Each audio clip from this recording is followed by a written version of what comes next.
For the second example, we're going to do it a lot like the first one where we're factoring like a quadratic, but this time notice that we have a sine and a cosine, whereas up in example 1 we had all sines, and so that was consistent up there. This is not.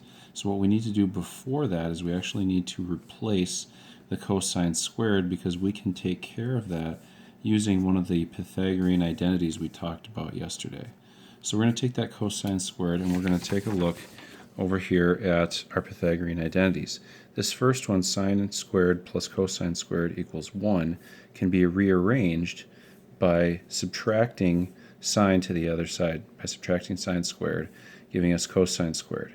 So now if we go back to the problem, we can replace cosine squared with 1 minus sine squared, and we're going to do that to get all of these consistent.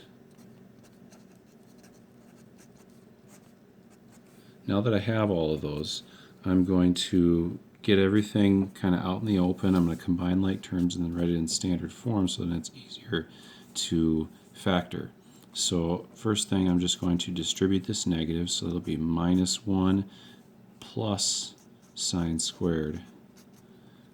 And then we have the minus 1 sitting around out there. Now we combine like terms, put them in order, move the sine squared out in front, plus sine from right here, and then we have minus 1, so we have minus 2.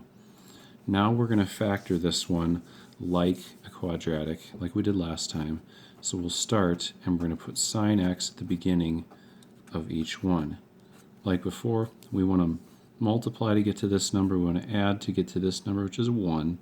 So in this case, we're going to do plus 2 minus 1, because then those two multiply to negative 2, they add to positive 1, and then we have this one factored like a quadratic. Now if we were thinking about it in terms of just x's, that would be like x squared minus or plus x minus 2, which in the same way as this would be factored as x plus 2 and x minus 1. So you can think about it like this if you're still having trouble when the signs are in there.